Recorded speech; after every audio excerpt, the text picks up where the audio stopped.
Good morning. अपना chapter चला है आनुवंशिकी। अपना लास्ट टॉपिक था आनुवंशिकी, ये लगभग कंप्लीट हो चुका है। आनुवंशिकी, तो आज का जो टॉपिक है आनुवंशिकी से रिलेटेड कौन कौन सी क्वेश्चन बन सकते हैं, कैसे आपके 1 नंबर वाले क्वेश्चन होंगे, कैसे 2 नंबर वाले क्वेश्चन होंगे, उसके बारे में अपन डिस्कस करेंगे। देखो आनुवंशिकी में जैसे सबसे पहले हो सकता है आपके, ये सारे आप कॉपी में करोगे। आनुवंशिकी क्या है, ऐसे क्वेश्चन बन सकता है। आनुवंशिकी क्या है, ये 1 नंबर का क्वेश्चन बन सकता है। इसके अलावा दूसरा क्वेश्चन ऐसे बन सकता है, ये सब किसने दिया था। आनुवंशिकी शब्द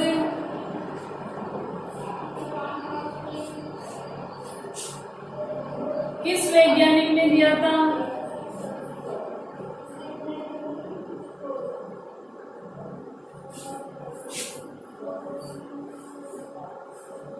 ये 1 नंबर वाले क्वेश्चन है। इसके अलावा आनुवंशिकी का जनक किसे कहते हैं, फादर ऑफ जेनेटिक्स। आनुवंशिकी का जनक, ये जो आपके क्वेश्चन है ये 1 मार्क्स वाले हैं। 1 नंबर के क्वेश्चन आएंगे आपके लिए। इसके अलावा मेंडल ने किस पौधे पे प्रयोग किए थे। मेंडल ने किस पादप भी लिख सकता है और पौधा भी लिख सकता है, किस पादप पे प्रयोग किए थे।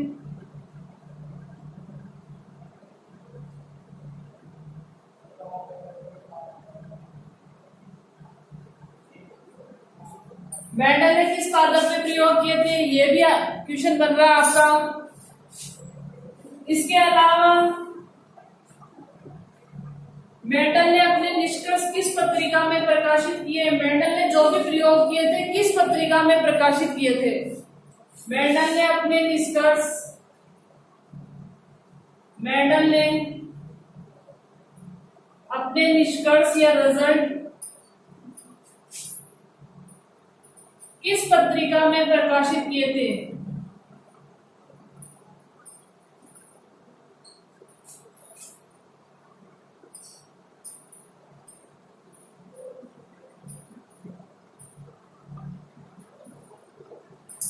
ये सारे जो क्वेश्चन है आपके 1 नंबर वाले क्वेश्चन आ रहे, ध्यान दो इधर।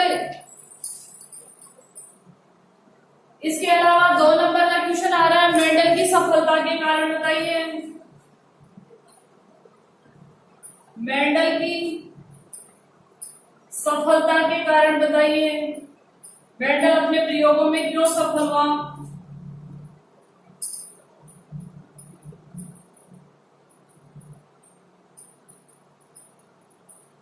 ये क्वेश्चन आपके 2 नंबर का आएगा। ये वाला क्वेश्चन कितने नंबर का आएगा आपके, 2 नंबर का आएगा। इसके अलावा मेंडल ने मटर के पादप को ही क्यों चुना। ये सारे क्वेश्चन आप ध्यान से देखना, ये 1 मार्क्स के 1 नंबर वाले क्वेश्चन है। इनके आंसर मैंने इनके नंबर मैंने इनके आगे लिख दिए। अगला क्वेश्चन बनता है आपके, मेंडल ने मटर के पौधे का चयन क्यों किया। मेंडल और भी तो पादप का चयन कर सकता था, उसने मटर के पादप का ही चयन क्यों किया।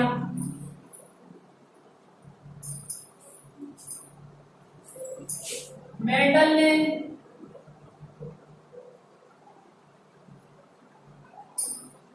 मटर के पादप का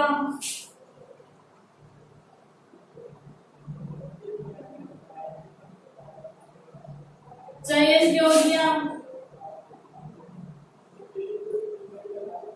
ये 2 नंबर में क्वेश्चन बनेगा आपके। इसके अलावा मेंडलवाद की पुनः खोज किन वैज्ञानिकों ने की।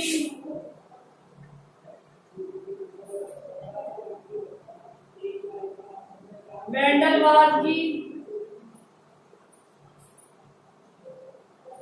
पुनः खोज किन वैज्ञानिकों ने की।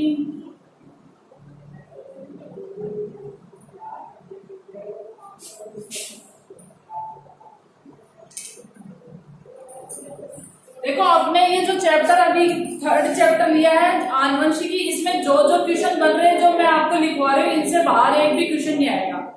इसमें मैं आपको शॉर्ट आंसर टाइप छोटे आंसर 1 नंबर वाले, 2 नंबर वाले, 4 नंबर वाले, 3 नंबर वाले जो भी एग्जाम में आएंगे आपके फाइनल एग्जाम में अर्धवार्षिक में उस हिसाब से लिखवा रही हूँ, तो इनसे बाहर कुछ नहीं जाएगा। तो ये वाला क्वेश्चन आपके 2 नंबर का बनता है। मेंडलवाद की पुनः खोज 3 वैज्ञानिकों ने की थी, कार्ल कोरेंस, शेनवॉन और जेम्सॉन। तो इन तीनों का क्या है, आप क्या करोगे, ये तीनों के नाम लिखोगे और ये क्वेश्चन 2 नंबर का भी आता है और कई बार 1 नंबर का भी आता है, पर नाम आपको तीनों के लिखने पड़ेंगे। तो ये क्वेश्चन बन रहे। इसके अलावा जो परिभाषाएं दिखाई थी मैंने छोटी छोटी, जीन क्या होता है, युग्म विकल्पी क्या होता है, एकल संकरण प्रयोग किसे कहते हैं, संतति क्या होती है, ये सारे 1-1 नंबर के क्वेश्चन बनते हैं। जैसे आपके जीन व युग्म विकल्पी से आप क्या समझते हैं, जीन या जीन किसे कहते हैं, ऐसे भी पूछ सकता। जीन व युग्म विकल्पी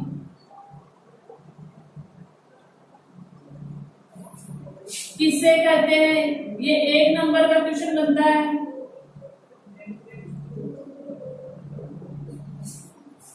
एक नंबर का क्वेश्चन होगा समयुग्मनजीव और विषमयुग्मनजीव में अंतर लिखो। समयुग्मनजीव व विषमयुग्मनजीव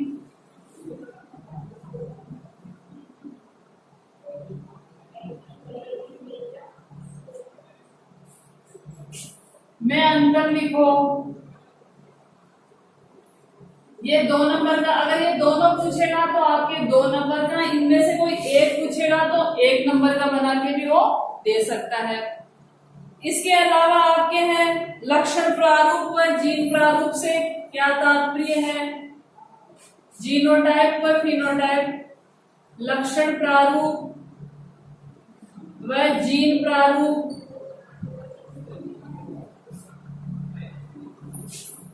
किसे कहते हैं, ऐसे भी पूछ सकता है, या क्या तात्पर्य है, दोनों एक ही बात है।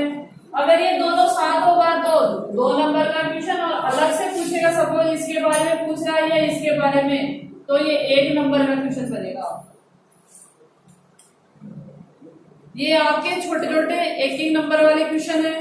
इसके अलावा प्रभावी और अप्रभावी लक्षण क्या होता है, जो F1PD में प्रकट होता है वो प्रभावी लक्षण, और जो प्रकट नहीं होता वो क्या होता है आपका अप्रभावी लक्षण। इसके अलावा देखो ये अच्छा क्वेश्चन है, व्युत्क्रम संकरण से क्या तात्पर्य। मैंने अभी आपको जब लेक्चर हुआ था उसके दौरान भी समझाया था, फिर दोबारा से एक बार एक्सप्लेन कर देती हूँ मैं। व्युत्क्रम संकरण से क्या समझते हैं, ये 2 नंबर का क्वेश्चन आएगा। अगर 3 का आता है तो उसके एक पार्ट और करके पूछेगा। व्युत्क्रम संकरण से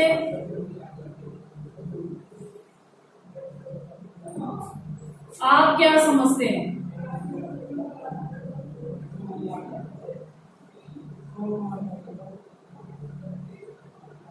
देखो आपके जो पेपर आता है उसमें आगे क्वेश्चनों के नंबर लिखे होते हैं, उसके अकॉर्डिंग उसके अनुसार ही आपको क्या करना पड़ेगा, आंसर लिखना पड़ेगा। ऐसे नहीं है अगर व्युत्क्रम संकरण पूछ रहा है और आपके 1 नंबर का क्वेश्चन आ रहा है और आप उसमें लिखते ही जा रहे हो, जैसा क्वेश्चन का नंबर है उसी के अकॉर्डिंग क्या होगा आपका आंसर होगा। अब ये पूछ रहा है व्युत्क्रम संकर से आप क्या समझते हैं। सपोज ये 1 मार्क्स का 1 नंबर का है तो सिर्फ आप इसको परिभाषित करोगे। व्युत्क्रम संकर से मतलब क्या होता है, अगर ए पादप को देखो, इसको दोबारा से देखो, अगर एक बार संकरण में ए पादप को आपने नर माना है और बी को क्या माना आपने मादा माना है, जब आप संकरण प्रयोग करवाते हो तो ए को तो क्या माना आपने नर और बी को क्या माना है मादा, और इनमें क्या करवाया आपने संकरण प्रयोग करवाए, संकरण प्रयोग करवाए। ए को नर माना, बी को मादा माना और संकरण प्रयोग करवाए।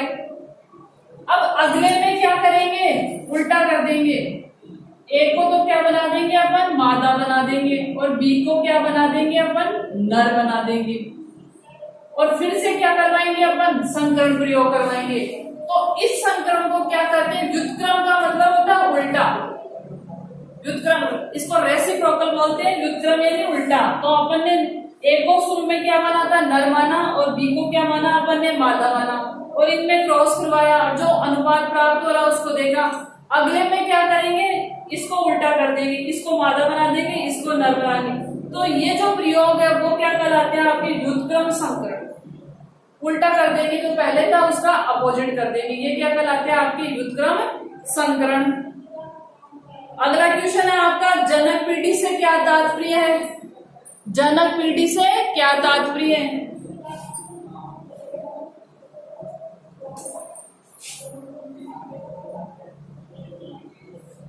जनक पीढ़ी से, ये मैंने सारे आपको जब लेक्चर में पढ़ाया था सारे दिए हुए। जनक पीढ़ी से क्या तात्पर्य है, मतलब आप में आपको करना है क्या, इसकी सिर्फ परिभाषा लिखनी है, इसकी क्या करनी है आपको, सिर्फ परिभाषा लिखनी है, जनक पीढ़ी से क्या तात्पर्य। अगला क्वेश्चन है, F1 व F2 पीढ़ी से क्या तात्पर्य है, या F1 या F2 पीढ़ी किसे कहते हैं, F1 व F2 पीढ़ी किसे कहेंगे। एक क्वेश्चन और है, प्रभाविता के नियम को समझाइए, प्रभाविता के नियम को समझाइए। तो जब एकल संकरण के प्रयोग किए गए तो जो लक्षण F1 पीढ़ी में प्रकट होते हैं वो प्रभावी लक्षण, और जो प्रकट नहीं होते वो क्या कहलाते हैं आपके, अप्रभावी लक्षण। तो जो लक्षण प्रकट होते हैं वो प्रभावी होंगे, और जो नियम प्रकट होंगे वो क्या होंगे आपके, अप्रभावी होंगे। तो अगला क्वेश्चन है, प्रभाविता के नियम को समझाइए।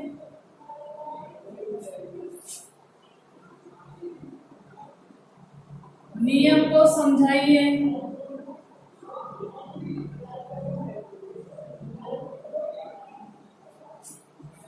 ये क्वेश्चन बन रहा है आपका।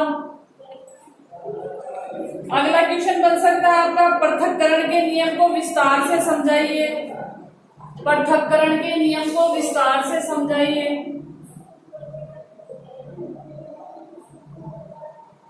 पृथक्करण के नियम को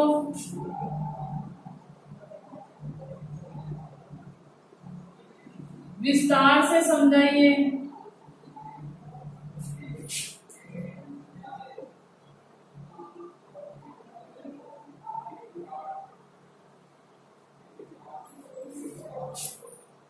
अरे कहाँ चले गए थे,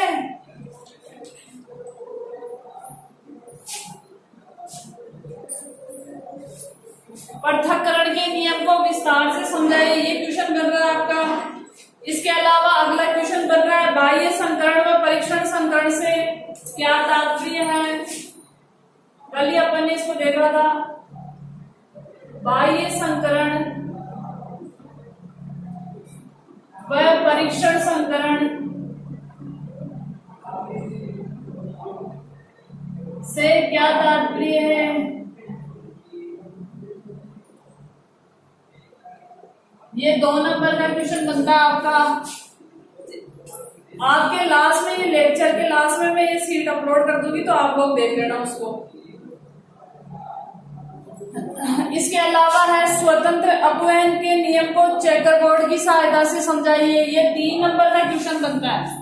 स्वतंत्र अपवहन के नियम को चेकरबोर्ड पद्धति से समझाइए।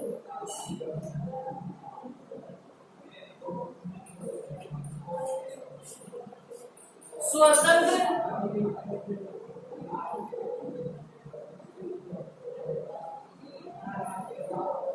अपव्यूहन के नियम को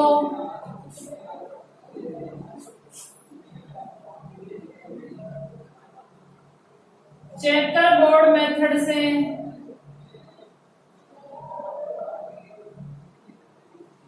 पद्धति भी बोलते हैं इसको, पद्धति से समझाइए।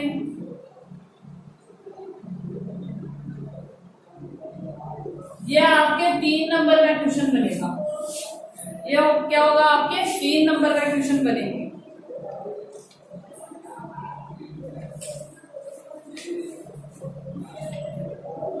इसके अलावा मेंडल की वंशागति के नियमों को समझाइए। इसके अलावा एक क्वेश्चन और बनता है लास्ट वाले टॉपिक में से, मेंडल की वंशागति के नियमों को समझाइए। मेंडल की वंशागति के नियमों को समझाइए। इसके अलावा एक क्वेश्चन बनता है मेंडल के वंशागति के नियमों का महत्व। वंशागति के नियमों का महत्व लिखो। ये 2 नंबर का क्वेश्चन आ सकता है आपके। इस तरीके से इस चैप्टर में 2 नंबर वाले क्वेश्चन, 1 नंबर वाला क्वेश्चन, या फिर ऐसे हो सकता है जैसे प्रभाविता के नियम को समझाइए। एक क्वेश्चन के 2 टुकड़े कर सकता है, एक नंबर में ये दे देगा, दूसरे में हो सकता है आपके ये दे दे, या फिर इनमें से, या फिर जैसे प्रभाविता के नियम को समझाइए 1 नंबर का क्वेश्चन, फिर क्या करेगा उसी क्वेश्चन में जोड़ देगा स्वतंत्र अपवयन के नियम को चेकर बोर्ड पद्धति से समझाइए।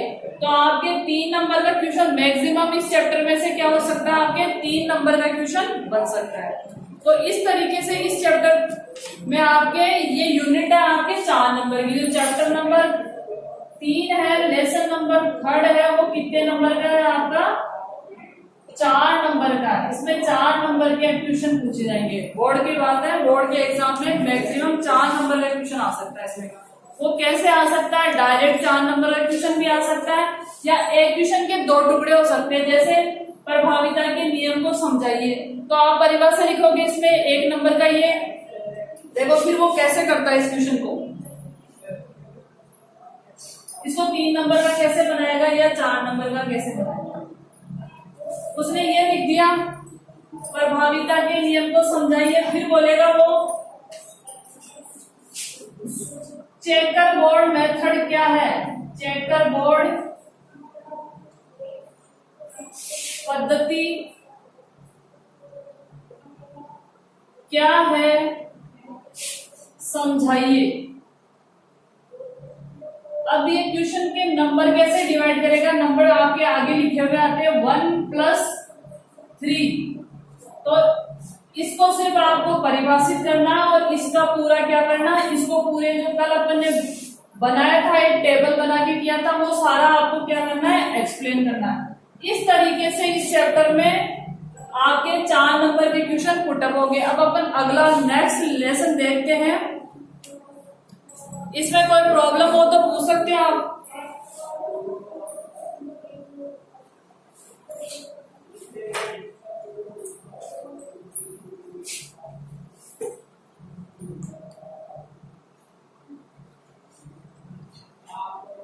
अब अपना नेक्स्ट चैप्टर है प्रमुख प्राकृतिक संसाधन। अगला चैप्टर है आपका 12वां प्रमुख प्राकृतिक संसाधन। सिंपल सा चैप्टर है, इसमें छोटे छोटे क्वेश्चन बनेंगे और स्कोरिंग चैप्टर है आपका। 1-2 बार अच्छे से देख लोगे तो आपको लर्न हो जाएंगे। इन्वायरमेंट के टॉपिक है ये।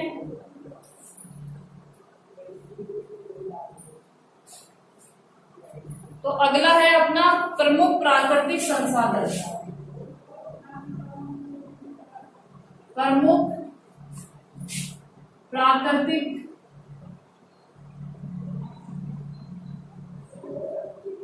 संसाधन, और ये लेसन नंबर है आपका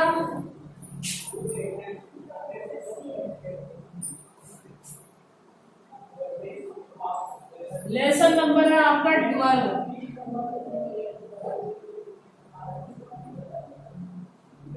अब देखो अपन देखते सबसे पहले प्राकृतिक संसाधन।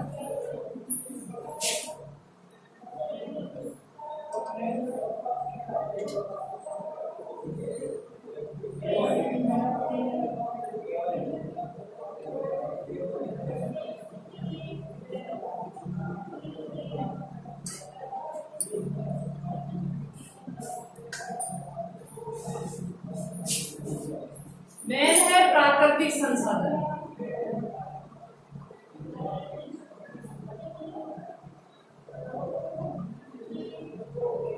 प्राकृतिक संसाधन से क्या तात्पर्य, जो प्रकृति से आपको प्राप्त होते हैं वो क्या कहलाएंगे आपके प्राकृतिक संसाधन। तो कई प्रकार के प्राकृतिक संसाधन प्राप्त होते हैं, जैसे जल है, इसमें अपन इसको दो में बांट सकते हैं, जैविक और अजैविक घटक। जैविक घटक, दूसरा क्या होगा आपका अजैविक घटक।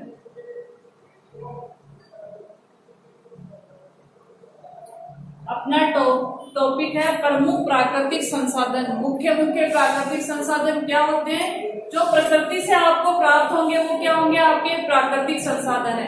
अब इनको अपन ने दो श्रेणियों में बांटा, जैविक घटक और अजैविक घटक। ये जो आपका जैविक और अजैविक है, इससे अगले टॉपिक में या अगले चैप्टर में भी ये रिलेटेड है, तो इसको ढंग से समझना। जैविक घटक मतलब जो क्या कर रहा है, जिसमें जैविक गुण हो वो क्या कहलाएगा आपका जैविक घटक। जैसे जीव जंतु और पेड़ पौधे। पेड़ पौधे ही किसमें आ जाएंगे आपके जैविक घटक में। अब यहाँ जीव जंतु बैक्टीरिया से लेके हायर कैटेगरी के मैमीलिया तक या मानव जाति तक सारे किसमें आ जाएंगे आपके जैविक घटक में। और जितने भी पेड़ पौधे algae fungi bryophyta pteridophyta gymnosperm angiosperm वो सारे किसमें आ जाएंगे आपके पेड़ पौधे वालों में। तो जैविक में कौन आ जाएंगे जीव जंतु और पेड़ पौधे। और अजैविक घटक में कौन आ जाएगा आपका हवा है, मृदा है, जल, पहाड़, नदियां, तालाब, झील, महासागर सब इसमें क्या आ जाएंगे आपके अजैविक घटक। तो प्राकृतिक संसाधन का अध्ययन करने से पहले ये पता होना चाहिए कि इसमें सम्मिलित रूप से है क्या क्या। तो जैविक और अजैविक घटक अपन अगली क्लास में देखेंगे। अगला जो आपका लेसन है उसमें होगा जैविक और अजैविक घटकों का आपसी संबंध होता है, वो मिलके क्या बनाते हैं आपके पर्यावरण का निर्माण करते हैं। तो अगर आप इसको परिभाषित करोगे तो परिभाषा ये लिखोगे, मनुष्य के द्वारा प्रत्यक्ष रूप से जो संसाधन पृथ्वी से प्रकृति से ग्रहण किए जाते हैं, प्राप्त किए जाते हैं, वो क्या कहलाएंगे आपके प्राकृतिक संसाधन। प्रत्येक रूप से इसकी परिभाषा होगी प्रत्यक्ष रूप से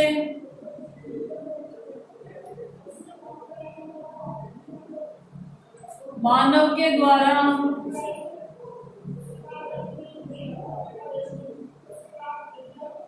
उपयोग किए गए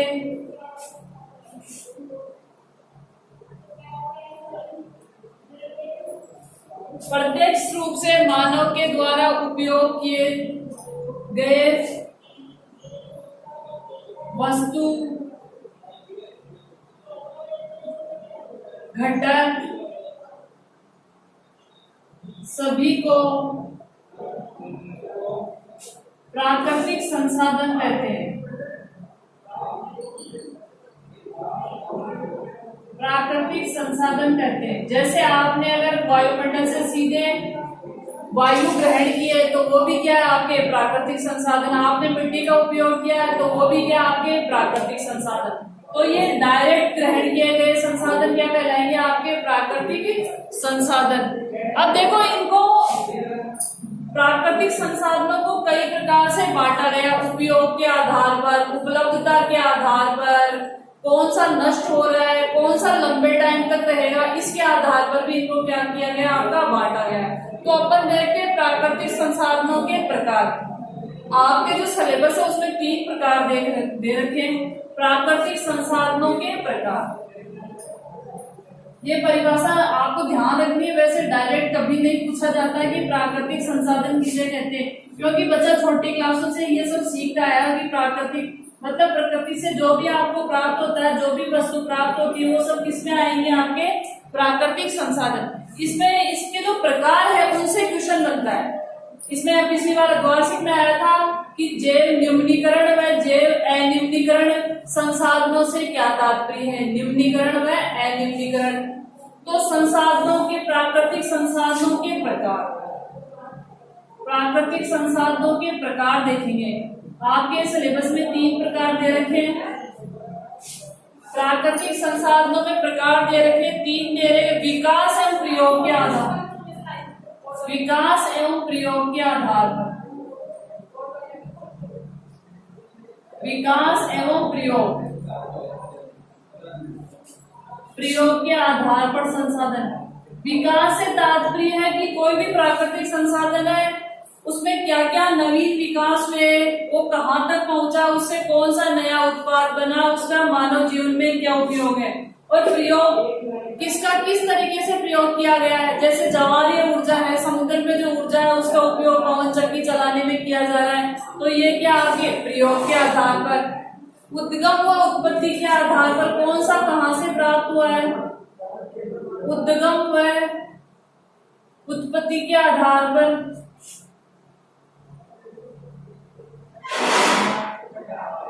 कौन सा पदार्थ आपको कहाँ से मिल रहा है, कोई राजस्थान से मिल रहा है, कोई जमीन के नीचे से मिल रहा है, कोई समुद्र से मिल रहा है, कोई चट्टान से मिल रहा है, तो उसके आधार पर भी क्या किया गया, आपका इनका वर्गीकरण किया गया। अगला है भंडारण और वितरण के आधार पर। भंडारण यानी संग्रहण कितना कर सकते हो, भंडारण व वितरण कहाँ कहाँ उपस्थित है, वितरण के आधार पर। तो आपके सिलेबस में 3 प्रकार से संसाधनों का वर्गीकरण किया गया है, विकास के आधार, विकास एवं प्रयोग के आधार पर, उद्गम एवं उत्पत्ति के आधार पर, अगला है भंडारण एवं वितरण के आधार पर। तो इनको अपन एक एक को डिटेल से पढ़ते हैं। सबसे पहले पढ़ते हैं विकास के आधार। अगर लंबा क्वेश्चन आएगा इन वाले चैप्टर में से 4-5 नंबर का क्वेश्चन आता है, तो हो सकता है इसको डिटेल से 1 नंबर का, सॉरी 5 नंबर का, या आपके मैक्सिमम 5 नंबर का, साइंस में बड़ा क्वेश्चन 5 नंबर का आता है, तो इसको 5 नंबर का बना के पूछ सकता है। प्राकृतिक संसाधनों को समझाइए, आगे 5 नंबर लिख देगा, तो आपको इनको ऐसे एक्सप्लेन करके फिर एक एक की डिटेल समझानी, इसके अंदर कौन से आएंगे, कितने प्रकार के, उनके उपयोग क्या है, कैसे क्या होता है, वो समझाओगे। तो सबसे पहले देखते हैं विकास एवं प्रयोग के आधार। पहला देखते हैं अपन विकास और प्रयोग के आधार। तो विकास एवं प्रयोग के आधार पे है वास्तविक संसाधन। विकास और प्रयोग में पहला है आपका वास्तविक संसाधन। वास्तविक संसाधन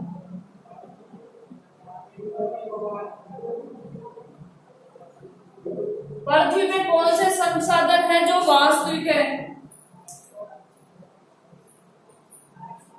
इसको कैसे परिभाषित करेंगे, वे संसाधन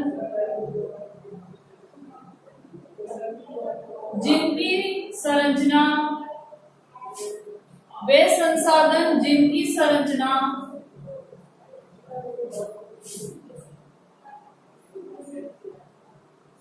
का पता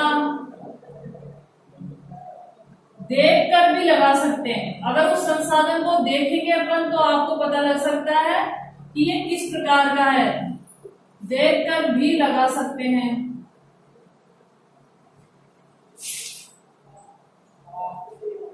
लगा सकते हैं वो क्या होंगे, आपके वास्तविक संसाधन, जैसे खनिज तेल है, मिट्टी है, एग्जाम्पल है इसका खनिज तेल, मिट्टी है आपकी, ये सारे क्या आपके वास्तविक संसाधन। तो वे संसाधन जिनका पता आप देख के लगा सकते हो या अपन इस्तेमाल भी करते हैं उनका, तो वो क्या कहलाएंगे, आपके वास्तविक संसाधन। अगला है संभावना।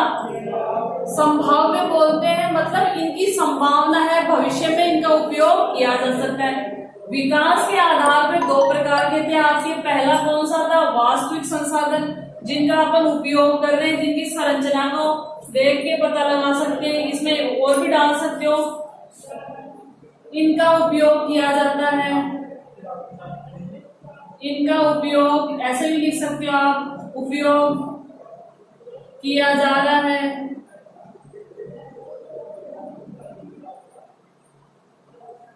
ठीक है, तो ये है आपके वास्तविक। अगर संभावना, जैसे संभावना व्यक्त की जाए कि राजस्थान में जो सौर ऊर्जा है उसकी प्रचुर संभावना है, क्योंकि राजस्थान में आपके सूर्य या जो सनलाइट है आपको मिलती रहती है। 365 दिन में से आपको 330-340 दिन आपको सूर्य मिलता है। तो ये क्या आपके संभावना वाले। तो दूसरा इसका प्रकार क्या हो गया, संभाव्य संसाधन। दूसरा विकास के आधार बनेगा क्या हो गया, जिसकी संभावना व्यक्त की जा रही है, या समुद्र में जो ऊर्जा निहित है उसका उपयोग भविष्य में किया जाएगा, या ईंधन के रूप में पेट्रोल की जगह एथेनॉल का उपयोग किया जाएगा। तो ये सब किसमें है, संभावना वाले में। तो विकास के आधार पे दूसरा प्रकार है संभावना वाला, संभाव्य संसाधन। मतलब ये भविष्य में क्या हो सकते हैं आपके उपयोगी, वे संसाधन जिसकी मात्रा निश्चित है या नहीं ये हमें पता नहीं, वे संसाधन जिनकी मात्रा का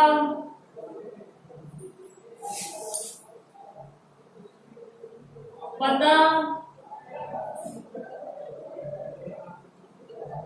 अभी तक नहीं है। मतलब सिर्फ संभावना व्यक्त कर सकते हैं कि हाँ ये इतना हो सकता है, इसका ऐसे यूज हो सकता है, तो वो हो गए संभावना। जैसे इसके एग्जाम्पल है जवाहरी ऊर्जा जो समुद्र में निहित होती है, जवाहरी ऊर्जा। राजस्थान के परिप्रेक्ष्य में देखें तो सौर ऊर्जा,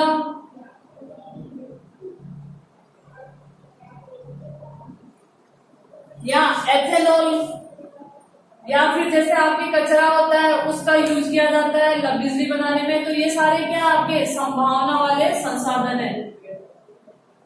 अगला है उत्पत्ति के आधार पर।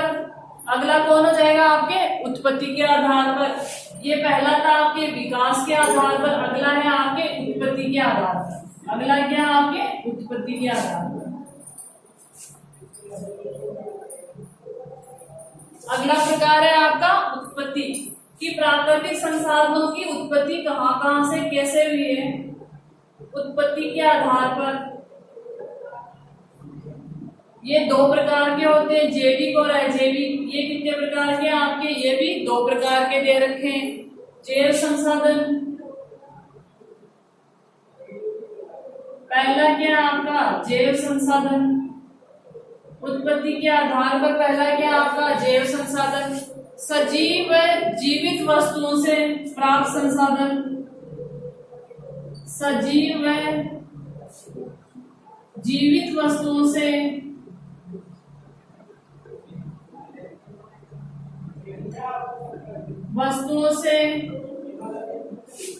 प्राप्त संसाधन।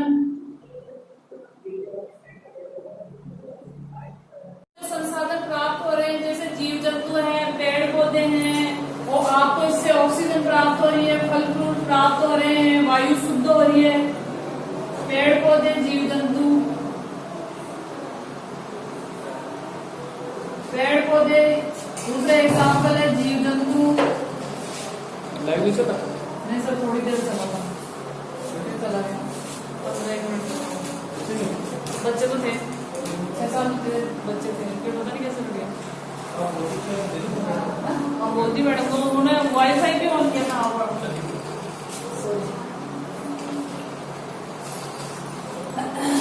अगला है आपका अजैव संसाधन।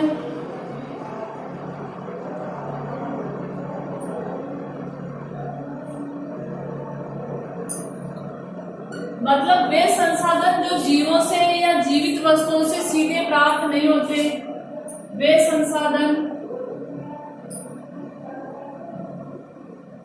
जो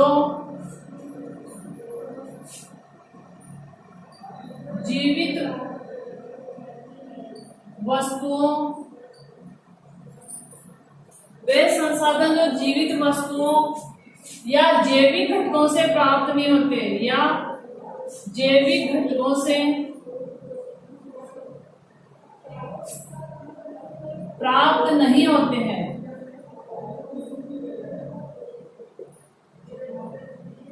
वो क्या कहलाएंगे आपके अजैविक संसाधन। तो अपन ने देखा कि प्राकृतिक संसाधन क्या होते हैं, प्रकृति से जो सीधे प्राप्त होते हैं वो क्या कहलाएंगे आपके प्राकृतिक संसाधन। इनको अपन ने बांटा उत्पत्ति के आधार पर। जैसे जैव संसाधन सजीव वस्तुओं से, जैविक वस्तुओं से जो प्राप्त हो रहे हैं वो अजैव संसाधन जो जैविक घटकों से प्राप्त नहीं हो रहे, जैसे वायु है, मृदा है, इसके एग्जाम्पल है वायु, मृदा, जल, खनिज लवण, ये सारे किस में आ जाएंगे आपके अजैविक संसाधन में। तो ये अपन ने देखा, तो आपका लेसन नंबर 12 है और वैसे इजी सा टॉपिक है, आप इसको 2 बार अच्छे से पढ़ोगे तो ये टॉपिक लर्न हो जाएगा। और ये स्कोरिंग चैप्टर है, अच्छे से आपके इसको, इसमें ऐसा कुछ समझने वाला खास है नहीं, बस 2-3 बार देख लेना इसको, आराम से अच्छे आपके पूरे दिमाग से आ सकते हैं। 3 या 4 नंबर का ये चैप्टर है। Thank you.